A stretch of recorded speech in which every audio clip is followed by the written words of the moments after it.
सभी दोस्तों को नमस्कार।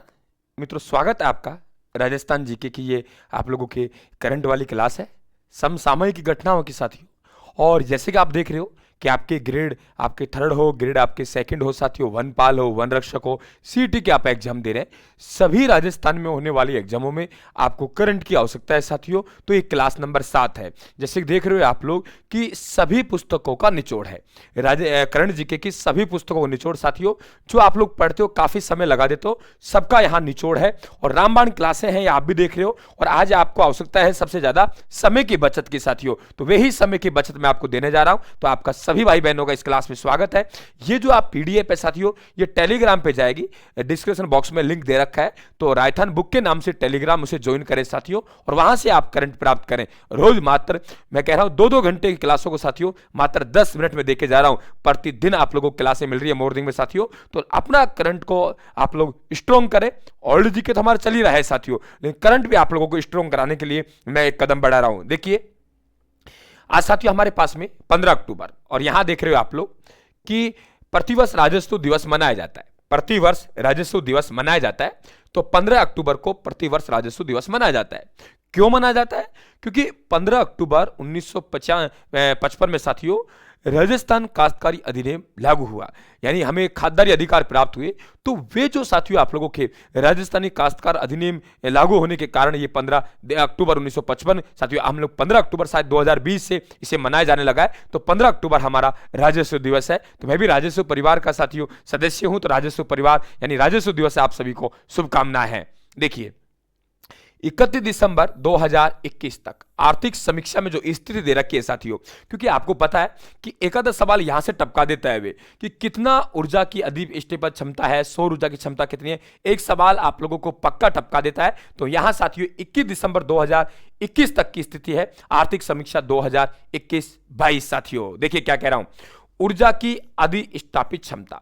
अगर टोटल ऊर्जा की आपसे अधिष्ठापित क्षमता की बात करें, क्या कहा मैंने? टोटल ऊर्जा की। देखिए दोबारा फिर सुन लीजिए, टोटल ऊर्जा की आपसे, देखिए टोटल ऊर्जा, ध्यान रखना आप लोग, टोटल ऊर्जा की आप लोगों से पूछे अधिष्ठापित क्षमता कितनी है, क्या कहा मैंने? अधिष्ठापित क्षमता कितनी है? तो आप कहेंगे साहब 23,321.40 मेगावाट। सौर ऊर्जा क्षमता कितनी है? 142 गीगावाट। सौर ऊर्जा अधिष्ठापित क्षमता कितनी है? 9,228.70 मेगावाट। एक क्षमता, एक अधिष्ठापित, दोनों फर्क है साथियों। पवन ऊर्जा क्षमता कितनी है? ठीक है, 1,27,750 मेगावाट साथियों। लेकिन पवन ऊर्जा की अधिष्ठापित क्षमता कितनी है? 4338 मेगावाट। कितनी है? 4338 मेगावाट साथियों। आगे बात करें हम लोग बायोमास, क्या कहा? बायोमास ऊर्जा अधिष्ठापित क्षमता कितनी है? 120.45 मेगावाट। ये ध्यान रखें। अब इसका मतलब क्या है? हमारे क्षमता कितनी है और लग कितनी चुकी है? दोबारा सुनिए, क्षमता कितनी है और लग स्थापित कितनी हो चुकी है। तो अधिष्ठापित क्षमता कुल की बात करें तो हम लोग कहेंगे 23,321.40 मेगावाट ऊर्जा की अधिष्ठापित हो क्षमता है साथियों। सौर ऊर्जा क्षमता कितनी है? 142 गीगावाट। अधिष्ठापित कितनी हो चुकी है? 9,228.70। पवन ऊर्जा की क्षमता कितनी है? हम कहेंगे 1,70,750। खूब है साथियों, लेकिन संयंत्र स्थापित हुए हैं तो अधिष्ठापित कितनी हुई है? मात्र 43,038। ठीक है, मोटा मोटा ध्यान रखें। बायोमास ऊर्जा अधिष्ठापित क्षमता कितनी है? 120.45 मेगावाट। ये सब बातें आपको ध्यान में रखना पड़ेगा साथियों। अब बात करते हैं कुल सड़कों की लंबाई मार्च 2021 तक, तो 2,72,959। आप मोटा मोटा ध्यान रखेंगे 2,73,000। ये ध्यान रखें आप लोग, ये आर्थिक समीक्षा के आंकड़े हैं साहब। पूछ लेता है कई बार पूछ लेता है मित्रों, कोई भरोसा नहीं है उसका, कई बार पूछा है। ठीक है, मैं कतई भरोसा नहीं करता एग्जामिनर का, ध्यान रखना इस चीज का। सड़क घनत्व, तो राजस्थान में सड़क घनत्व प्रति 100 वर्ग किमी में ये कहेंगे हम लोग 79.76 किमी साथियों। ध्यान रखें आप लोग। रेल मार्गों कुल लंबाई, लेकिन कब तक? मार्च 2020 तक लगभग आप 6,000 ध्यान रखेंगे, 5,998 किमी। 5,998 किमी, जो भारत का लगभग 8% हिस्सा है। कितना है? 8%। टेलीकॉम उपभोक्ताओं की संख्या पूछ चुका है। टेलीकॉम उपभोक्ताओं की संख्या मार्च 2021 तक 6.68 करोड़। कच्चे तेल उत्पादन में भारत में राजस्थान का कौन सा स्थान है? द्वितीय। क्योंकि सबसे ज्यादा जो कच्चा तेल उत्पादन करता है साथियों, वे करता है बॉम्बे हाईवे। कौन करता है? बॉम्बे हाई। तो कच्चे तेल उत्पादन में राजस्थान का भारत में कौन सा स्थान है? भारत में कौन सा स्थान है मित्रों? द्वितीय, ध्यान रखें आप लोग। और कितना प्रतिशत कर रहा है? 22%। बॉम्बे हाई लगभग 40% करता है। तो बात क्लियर हुई कि कच्चे तेल उत्पादन में राजस्थान का द्वितीय स्थान है। राजस्थान भारत के कुल तेल उत्पादन का कितना प्रतिशत? 20%। दोनों तीनों क्वेश्चन क्लियर। आगे बात करते हैं, राज्य में सर्वाधिक निर्यातित 5 वस्तुएं एवं प्रतिशत अंश 2020-21 के हम लोग बात करें आर्थिक समीक्षा के अनुसार साथियों, अभियांत्रिकी वस्तुएं 14.75%, हस्तकला 11.76%, धातु 11.1%, कपड़ा 10.86% और रसायन एवं संबंध 9.51, यानी रासायनिक और उनसे संबंधित वस्तुएं साथियों 9.51%। ध्यान रखें, हम बात कर रहे हैं निर्यातित, आयातित नहीं, निर्यातित साथियों। अभियांत्रिक वस्तुएं 100 में से लगभग 14%, हस्तकला लगभग 100 में से 11%, धातु लगभग आपके 100 में से फिर 11%, कपड़ा लगभग 10.86%, रासायनिक संबंध 9.51, बाकी छोटे छोटे। बड़े आंकड़े ये हैं 5 के। वेरी इंपॉर्टेंट क्वेश्चन है कि आर्थिक समीक्षा 2021-22 में जो आंकड़े दे रखे हैं उनके अनुसार सर्वाधिक निर्यातित वस्तु कौन सी? आप कहेंगे अभियांत्रिक वस्तुएं 14.75%। तो मेरे हिसाब से क्लियर हुआ कहानी। क्या पढ़ा? सड़क घनत्व 79.76 किमी, रेल मार्गों की कुल लंबाई ठीक है 5,998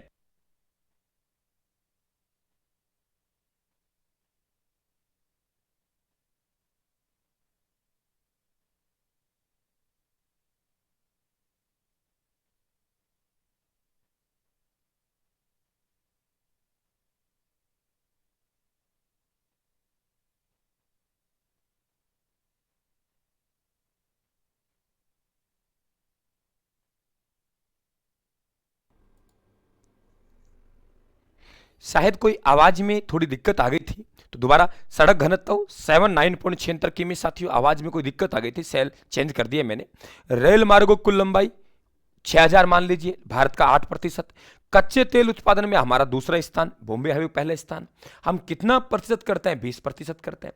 राज्य में सर्वाधिक निर्यातित जो वस्तु है साथियों उनकी हम लोग बात करें, अभियांत्रिक 14.75 है, हस्तकला 11.76 है, धातु 11.1 है और कपड़ा 10.86 है। ठीक है, तो बराबर आपको पता होना चाहिए। और साथियों मैं जिस तरीके से पढ़ा रहा हूं आप लोगों को, जिस तरीके से याद करवा रहा हूं, तो मुझे लग रहा है कि मौके पे ही आप याद करते हुए आगे बढ़ेंगे, मौके पे ही समझते हुए पढ़ेंगे, क्योंकि इन आंकड़ों की तरफ ध्यान नहीं है हमारा। सबसे बड़ी गलती है कि इन आंकड़ों की तरफ ध्यान नहीं है साथियों। और ये पीडीएफ से प्राप्त कर लेना, और रोज करंट जीके क्लास मिलेगी आपको 10 मिनट की, 10-12 मिनट की, जो आप 3-3, 4-4 घंटों में पढ़ते हो। मैं कह रहा हूं सप्ताह में पढ़ते हो ना, ये मात्र आपको 10 मिनट में देके जा रहा हूं। ठीक है, और पूरा अनुभव से कि कौन से सवाल बन सकते हैं। औद्योगिक क्षेत्र का प्रचलित मूल्यों में योगदान, देखिए जो प्रचलित मूल्य है साथियों उसमें औद्योगिक क्षेत्रों का योगदान है लगभग हम लोग कहेंगे 1.1/4, 25% है। तो मोटा ध्यान रखेंगे 24.67। लेकिन इसमें से कितना कितना किसका योगदान है वे मैंने यहां लिखा है। खनन क्षेत्र का है वे 2.78% है, विनिर्माण क्षेत्र का है वे 10.06% है, निर्माण क्षेत्र का है वे 6.68% है, विद्युत गैस जल अन्य उपचार सेवाओं का है वे आपका 3.15 है। तो पूछे आप लोगों से कि प्रचलित मूल्यों पर औद्योगिक क्षेत्रों का कितना प्रतिशत योगदान है, आप कहेंगे 24.67। और 24.67 ये, हालांकि ये नहीं पूछेगा आप लोगों से, लेकिन ये जरूर पूछ लेगा। क्लियर? तो 24.67 ये ध्यान रखें आप लोग। ठीक है, आप पढ़ रहे हो राजस्थान पर। ओके, ये लीजिए। तो क्लियर, ये मोटा ध्यान रखेंगे। मैं फटाक से पूछूं औद्योगिक क्षेत्रों का कितना प्रतिशत योगदान है प्रचलित मूल्यों पे, आपके सर 1/4, 25, बस लो, क्या फर्क पड़ा? फटाक से ये चीजें पता होनी चाहिए आप लोगों को। आगे देखिए, राजस्थान में पर्यटन को बढ़ावा देने के लिए, वेरी इंपॉर्टेंट क्वेश्चन, देखिए राजस्थान में पर्यटनों को बढ़ावा देने के लिए किस ट्रेन को सितंबर से प्रारंभ करने का निर्णय लिया है? व्हील्स ऑन व्हील्स साथियों। ठीक है, राजस्थान के किस पैरा एथलीट, ठीक है, जेवलिन थ्रोअर को मार्च 2022 में पद्म भूषण से सम्मानित किया गया है? देविंदर झाझड़िया साहब। ठीक है, ध्यान रखें आप लोग। ठीक है, सम्मानित और भी हुए देविंदर झाझड़िया साहब। एक बताऊंगा आपको कौन कौन से खिलाड़ी पद्मश्री पुरस्कार सम्मानित हो चुके हैं, उसके अलग से मैं आपको एंटीबायोटिक दूंगा साथियों। टोक्यो पैरालंपिक की बात करेंगे अभी हम। राजस्थान के किस जिले में सर्वाधिक वन आवरण है? राजस्थान में सर्वाधिक कौन से जिले में सर्वाधिक वन आवरण है? आपको पता है साथियों कि जो वन रिपोर्ट है वे हमारी जारी हो चुकी है, और राजस्थान में जो भारत के वन राजस्थान के कुल क्षेत्रफल के हम कहेंगे 9.60% में क्या है? वन है। तो सर्वाधिक वन है, चाहे प्रतिशत के हिसाब से पूछे चाहे वैसे पूछे। कहां है? उदयपुर में। जब उदयपुर में है, एक लॉजिक बताता हूं, अरावली का सर्वाधिक विस्तार उदयपुर में है। जब अरावली का सर्वाधिक विस्तार उदयपुर में है तो हम लोग कहेंगे सर्वाधिक वन उदयपुर में है। तो सर्वाधिक वन उदयपुर में है तो हरियाली उदयपुर में, इसका मतलब हरियाली अमावस्या उदयपुर में मनाते हैं। जब हरियाली अमावस्या उदयपुर में मनाते हैं तो हरा संगमरमर भी उदयपुर में होगा। जब हरा संगमरमर उदयपुर है तो देश हरों की पहाड़ियां भी उदयपुर में होंगी। ठीक है, आगे बात करते हैं। हाल ही में मैग्नीज के, क्या कहा मैंने? मैग्नीज के खनन के लिए चर्चा में रहने वाले जिले कौन से हैं? तो हम कहेंगे बांसवाड़ा। राज्य संबंधी भी आपको पता होना चाहिए साथियों। देखिए, राजस्थान से इस वर्ष में आपके राज्यसभा के सदस्यों का चुनाव होता है, प्रत्येक 2 साल बाद साथियों चुनाव होता है, ध्यान रखें आप लोग। तो रणदीप सुरजेवाला साहब, मुकुल वासनिक, घनश्याम तिवारी और प्रमोद तिवारी जी, ये कहां से गए हैं? ये राज्यसभा से साथियों सांसद चुन के गए राज्यसभा के लिए राजस्थान से। और पता है आप लोगों को 10 सदस्य होते हैं, 10 सदस्य होते हैं, लेकिन प्रत्येक 2 साल बाद 1/3 साथियों आप लोगों के सेवन आपके वो होते हैं। तो ध्यान रखें आप लोग, 10 सदस्य होते हैं। किसमें? राज्यसभा में। लोकसभा में कितने होते हैं? 25 होते हैं, 25 होते हैं। विधानसभा में कितने हैं? 200। पहली विधानसभा में कितने थे? 160। और अजमेर मेरवाड़ा की विधानसभा में 30। 1 नवंबर 1956 को 190 हो गए, फिर बीच में उतार चढ़ाव हुआ, 176 हुए, फिर 200 हुए साथियों।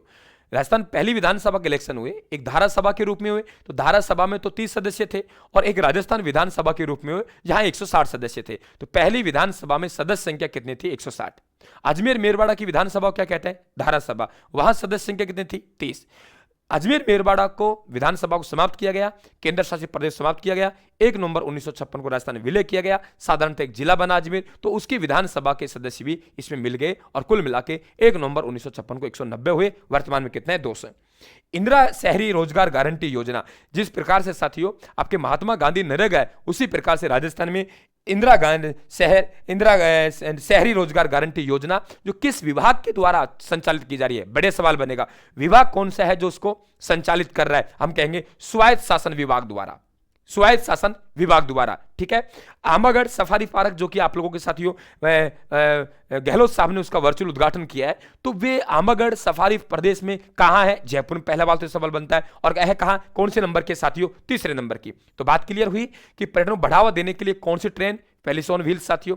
राजस्थान के, क्या कहा मैंने? राजस्थान के किस पैरा एथलीट जेवन थ्रो को हम कहेंगे मार्च 2000 पद्मश्री से देवेंद्र झाड़ा लिया? राजस्थान किस जिले में सर्वाधिक वन? उदयपुर में साथियों। खनन, मैग्नीज खनन के लिए प्रसिद्ध बांसवाड़ा राज संबंध। ठीक है, और राजस्थान से चुने गए राज्यसभा सांसद आपकी रणदीप सुरजेवाला, मुकुल वासनिक और घनश्याम तिवारी, प्रमोद तिवारी। ठीक है भाई, जिस प्रकार से साथियों महात्मा गांधी नरेगा चल रही है, इसी प्रकार से शहरों में राजस्थान सरकार, हम लोग बात करें तो इंदिरा शहरी रोजगार गारंटी योजना का संचालन किया जा रहा है स्वायत्त शासन विभाग द्वारा, और इसमें भी साथियों आप लोगों के 100 दिन का रोजगार उपलब्ध करवाया जाएगा। आमगढ़ सफारी कहां है? जयपुर में, और ये की कौन सी है? 3री है। अगली बात करते हैं, राज्य के किस अभ्यारण्य में? बढ़िया क्वेश्चन साथियों, राज्य के किस अभ्यारण्य में wild life management and desert ecosystem training institute का उद्घाटन किया गया? ताल छापर अभ्यारण्य। मित्रों आपको पता होना चाहिए, राजस्थान का सबसे छोटा अभ्यारण्य 27 में से वे सरिस्का ए है, और दूसरा कौन सा है? सरिस्का ए का 3 मान लो 3.01 है। दूसरा कौन सा? सज्जनगढ़ 5। और साथियों लगभग बता रहा हूं, ताल छापर का कितना है? 7 वर्ग किमी क्षेत्रफल है चूरू में। राजस्थान का तीसरा सबसे छोटा अभ्यारण्य।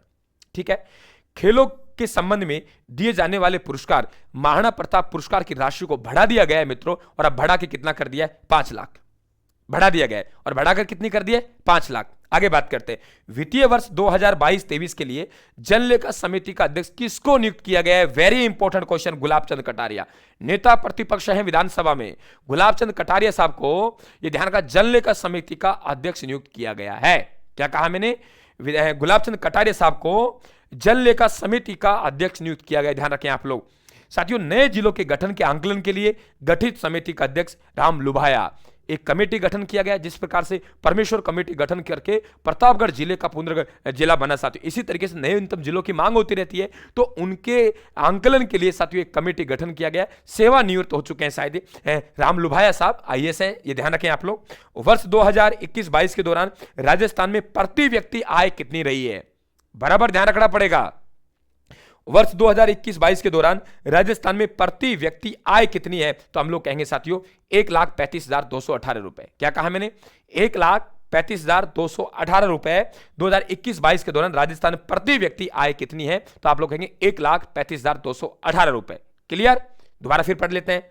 Wild life management and desert ecosystem training institute Tal Chhapar अभ्यारण्य, जो कि राजस्थान का तीसरा सबसे छोटा अभ्यारण्य है, 7 पॉइंट में कुछ इसका क्षेत्रफल है।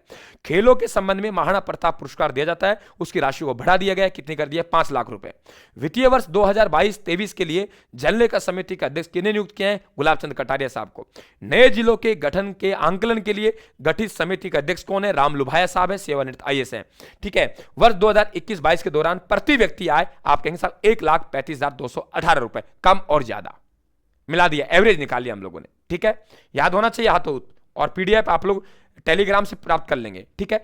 टोक्यो आप लोगों के साथियों जो पैरा ओलंपिक खेल हैं 2022 में पदक जीतने वाले प्रदेश के खिलाड़ी कौन कौन से हैं, ये आपसे पूछ सकता है। देखिए, बेटी बचाओ बेटी पढ़ाओ के ब्रांड एम्बेसडर हैं वे अवनी लखेरा हैं, लेखरा साहब हैं। कहाँ है? निशानेबाज हैं, 1 स्वर्ण 1 कांस्य। कृष्ण नागर ने बैडमिंटन में 1 स्वर्ण पदक। देवेंद्र झाझड़िया जेवलिन थ्रो में रजत पदक। सुंदर गुर्जर ने साथियों जेवलिन थ्रो में क्या है आप लोगों के, हम लोग बात करेंगे आप लोगों के कांस्य पदक। तो ये थे साथियों जो पदक जीतने वाले थे। अब इनसे सवाल कैसे पूछ सकता है? अवनी लेखरा है, ये आपको देवेंद्र झाझड़िया को पद्मश्री पुरस्कार मिला है।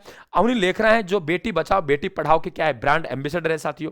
कौन से खेल संबंधित है? तो अवनी लेखरा है निशानाबाज है, कृष्ण नागर बैडमिंटन से है, देवेंद्र झाझड़िया जेवलिन थ्रो से है साथियों, सुंदर गुर्जर भी जेवलिन थ्रो से। ठीक है, तो बढ़िया ध्यान रखें आप लोग। तो स्वर्ण पदक किसने जीता? अवनी लेखरा ने और कृष्ण नागर ने।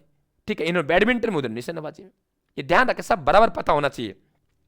प्रदेश का वह पैरालंपिक खिलाड़ी जिसने स्पिनिंग पैरा बैडमिंटन में 2 स्वर्ण पदक जीते साथियों, कृष्ण नागर। यहां टोक्यो पैरालंपिक खेल है, टोक्यो पैरालंपिक खोल है साथियों, टोक्यो पैरालंपिक खोल, ध्यान रखना आप लोग। ठीक है, टोक्यो पैरालंपिक खेल है। क्लियर समझ लो आप लोग, टोक्यो पैरालंपिक खेल है भाई। यहां पे आगे बढ़े, ये 2022 नहीं है, ये 2020 है। ध्यान रखें आप लोग, ऐसे करेक्शन तो ध्यान दे करो आप लोग, टाइपिंग हो जाते हैं 2020 में। तो ये सवाल इंपॉर्टेंट है साथियों, बनते हैं और बनेंगे। ठीक है, तो प्रदेश का वे पैरालंपिक खिलाड़ी जिसने स्पेनिश पैरा बैडमिंटन में 2 स्वर्ण पदक जीते, कृष्ण नागर।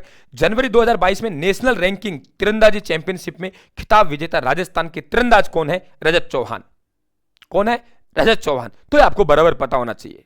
ठीक है भाई, क्योंकि आप लोगों के खेल खिलाड़ी सिलेबस में है साथियों, रीट में खेल खिलाड़ी आपके सिलेबस में है। तो ये ध्यान रखें आप लोग, इनको बराबर छोड़ना नहीं है किसी हालत में। राजस्थान ग्रामीण आजीविकी परिषद राजीविका का स्टेट ब्रांड एम्बेसडर किसे बनाया गया है? रूमा देवी साथियों। छा रही है रूमा, अपने प्रतिभा के बल पर छा रही है साथियों देश विदेशों तक रूमा देवी। बेटी बचाओ बेटी पढ़ाओ का ब्रांड एम्बेसडर किसे बनाया गया? अवनी लेखरा को साथियों, यह ध्यान रखें आप लोग। ठीक है, स्वर्ण पदक जीता था टोक्यो ओलंपिक में। राजस्थान बजट 2022-23 में पैरा ओलंपिक खिलाड़ियों को कितना बीघा जमीन देने की घोषणा की गई है? कितना बीघा जमीन साथियों? 25 बीघा जमीन। राजस्थान बजट 2022-23 में, ठीक है, आवासीय पैरा खेल अकादमी की स्थापना कहां की जा रही है? जोधपुर में। और राजस्थान स्टेट स्पोर्ट्स इंस्टीट्यूट की स्थापना कहां की जा रही है? जोधपुर में। माननीय मुख्यमंत्री जी कहां से? जोधपुर से। ध्यान रखें आप लोग, क्या कहा है मैंने, दोबारा सुन लीजिए कि आवासीय पैरा खेल अकादमी साथियों कहां? जोधपुर में। और राजस्थान स्टेट स्पोर्ट्स इंस्टीट्यूट की स्थापना कहां? जोधपुर में। और जो पैरा ओलंपिक खिलाड़ियों को कितना बीघा जमीन? 25 बीघा। पीछे पड़ के महाराणा प्रताप पुरस्कार दिया जा रहा है खिलाड़ियों को, वे कितना कर दिया? 5 लाख। ये ध्यान रखें आप लोग। बेटी बचाओ बेटी पढ़ाओ के अवनी लखरा, राजस्थान ग्रामीण आजीविका परिषद के रूमा देवी। ये बराबर आपको पता होना चाहिए साथियों। ठीक है, अच्छा स्कोर करना है तो पता रखना पड़ेगा भाई। कोविड-19 के दोनों डोजों 100% लगाने के मामले में राजस्थान का कौन सा जिला प्रथम स्थान पर रहा है? प्रतापगढ़। कोविड-19 की दोनों डोज 100% लगाने के मामले में राज्य का कौन सा जिला प्रथम स्थान पर रहा है? प्रतापगढ़ साथियों। राज्य का पहला ultra thermal power plant Danpur Banswara में। अल्ट्रा अरे अल्ट्रासाउंड मशीन तो यार कोई दान कर देता है, दानपुरा बांसवाड़ा साथियों।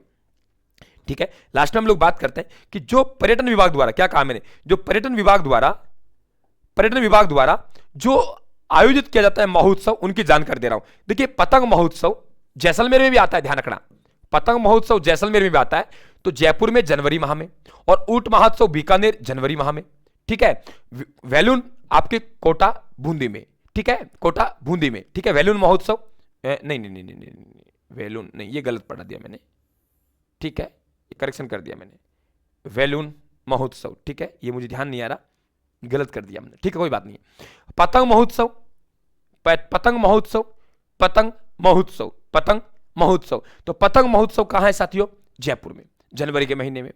संक्रांत आती है मकर संक्रांति, फरवरी जनवरी में, ठीक है, तो ध्यान रखें आप लोग। ऊंट महोत्सव बीकानेर में जनवरी माह में। मरु महोत्सव जैसलमेर में जनवरी फरवरी माह में। मरु महोत्सव जैसलमेर में जनवरी फरवरी माह में। मरु महोत्सव, एक उसमें करेक्शन कर लेना, पीडीएफ में भी, पीडीएफ में करेक्शन कर लेना, ठीक है। तो वैलून महोत्सव, ठीक है, ये काट दिया। मरु महोत्सव जैसलमेर में, ठीक है, ये ध्यान रखें आप लोग, बड़े सवाल बनेगा। और हम आगे बात करें तो शेखावाटी महोत्सव सीकर झुंझुनू चूरू में फरवरी माह में। ब्रज महोत्सव भरतपुर में फरवरी माह में। हाथी महोत्सव जयपुर मार्च माह में। मेवाड़ महोत्सव उदयपुर में अप्रैल माह में। ग्रीष्म महोत्सव जयपुर में मनाया जाता है, लेकिन हमने क्या लिखा है? माउंट आबू, तो माउंट आबू मई जून माह में। मारवाड़ महोत्सव जोधपुर अक्टूबर माह में। क्या कहा मैंने? जोधपुर अक्टूबर माह में। तो मारवाड़ महोत्सव जोधपुर अक्टूबर माह में। मारवाड़ महोत्सव जोधपुर अक्टूबर माह में। मारवाड़ महोत्सव जोधपुर अक्टूबर माह में। क्लियर? तो ये आज की क्लास यहाँ खत्म हुई साथियों। वे हमारे पास में 15-20 मिनट की क्लास हमारे बीच में आई साथियों, 20 मिनट हो गए, लेकिन मजा दे गई आप लोगों को, पूरा निचोड़ में देखे गया हूं। तो राम राम, धन्यवाद, थैंक यू।